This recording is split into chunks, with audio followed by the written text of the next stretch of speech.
The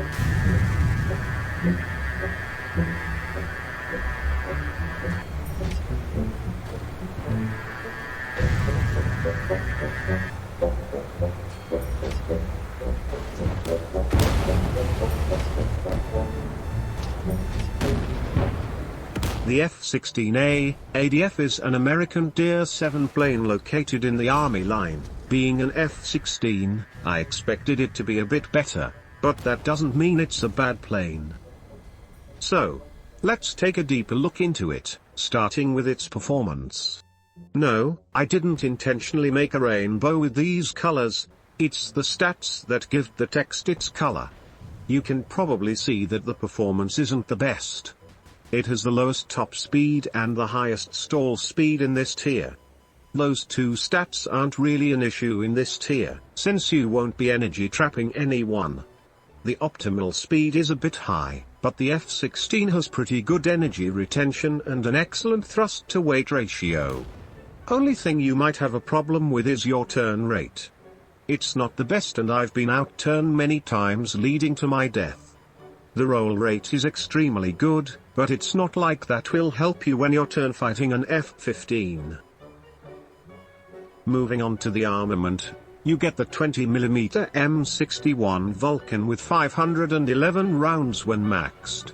It's not the highest amount of ammo, so you'll have to learn trigger patience by only shooting when you're certain the rounds will hit. The best ammo belt is the tracer belt.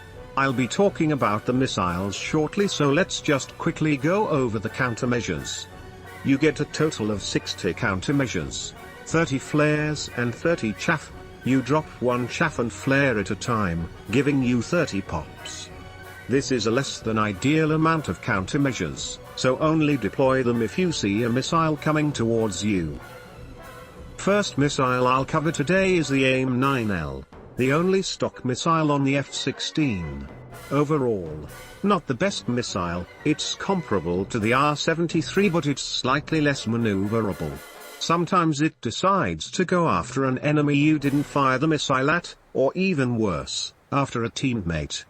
This has happened to me a couple times when I fired it from far away.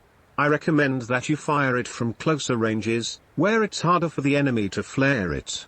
Firing it in a head-on is a complete waste as it's very easy to flare it in those situations. There will be times when you fire it and it completely ignores all flares, but that doesn't happen very often. The second and last IR missile the F-16 can carry is the AIM-9M. It's much better than the AIM-9L, having IRCCM, which stands for Infrared Countermeasures. I'll explain how it works shortly. So why is the AIM-9M better? Well, because of the IRCCM it has better flare resistance. This missile excels in ignoring flares in rear aspect shots. Same can't be said in head-on shots, where it gets flared more easily. It's also pretty maneuverable, but it's no R-73, so don't expect high off-bore launch kills. If you have some upgrade points just laying around and you plan on using the F-16 a lot, definitely buy it. Now I'll shamelessly reuse the pictures I used to explain how the IRCCM works from my F-15C video. First, I'll explain what the yellow and green circles mean. The yellow circle is the missile's field of view and the green circle is the enemy's heat source. So, when you fire your missile, most of the times there will be no other heat sources in your missile's field of view. But then, the enemy flares. So now there's another heat source in your missile's field of view. Instead of going after the flare, it does this. It locks its seeker and uses the inertial guidance to go where it thinks the enemy is flying. If the enemy started turning, the inertial guidance wouldn't know that. When there will be no more flares in the missile's field of view, it will unlock its seeker and relock the strongest heat source. In this case, the enemy. And if he doesn't flare again, he'll discombobulate into thousands of pieces. Here's a short guide on how to flare an AIM-9M.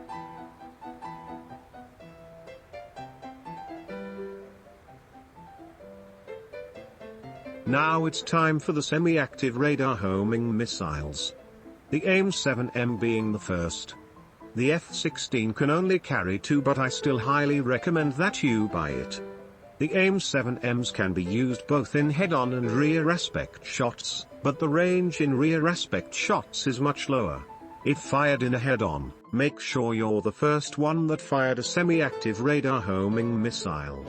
If you fired it right after your enemy, turn left and right to make the enemy's missile lose as much energy as possible. Also, don't fire it from too far away or you'll give the enemy a lot of time to notch. Firing it from too close also doesn't work because the missile needs some time to pick up speed and be able to maneuver. The AIM-7MH is very similar to the AIM-7M. It has a slightly larger targeting cone and the ability to loft. That's when a missile gains altitude after being launched to fly higher where air is less dense, giving the missile more range. Other than that, the performance is the exact same, so follow everything that's been said for the AIM-7M. Here are some recommended loadouts. If you don't have a certain combination, always equip 2 of your best semi-active radar homing missiles and 4 of your best infrared missiles. If you don't have radar missiles, don't even play the F-16. Moving on to the upgrades, the first thing I recommend you upgrade are the wings. Your turn rate when stock is pretty mid, even when maxed it isn't the best in this tier, so every upgrade counts. The pilot upgrade is also pretty important because it allows you to pull more Gs for a longer amount of time. Upgrading this also allows you to see enemy planes from farther away. The next 2 upgrades are the engine and gun upgrades. They aren't very important, but it's still nice to have them upgraded if you end up dogfighting someone. The pay grade upgrade is only useful if you're grinding through the tech tree. If this is your only tier 7 plane, definitely upgrade this. The next 2 upgrades aren't really that important. Only upgrade them if you want to 100% this plane. Now I'll quickly mention the radar and RWR. Starting with the radar, the F-16 gets the ANAPG-66A. It has an okay range which won't cause any issues. The Doppler filter is also pretty good for this tier, but if the enemy knows what he's doing he'll easily notch your radar. The search cone is also pretty average, only scanning 60 degrees in each direction. This isn't enough to notch and keep a radar lock at the same time, so keep that in mind. The main drawback of this radar is the lack of a TWS mode or soft lock. Soft lock allows you to lock an enemy while still being able to see everyone else. Soft lock is also recommended for radar-assisted infrared missile launches. This mode also doesn't ping the enemy's RWR. The F-16 has a pretty good RWR which allows you to easily notch the enemy's radar. I don't know why some people say it has a bad RWR, I guess they just have a massive skill issue.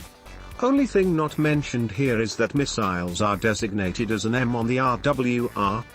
You can pause the video to read the full text.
Now let's rank the F-16 using this tier list.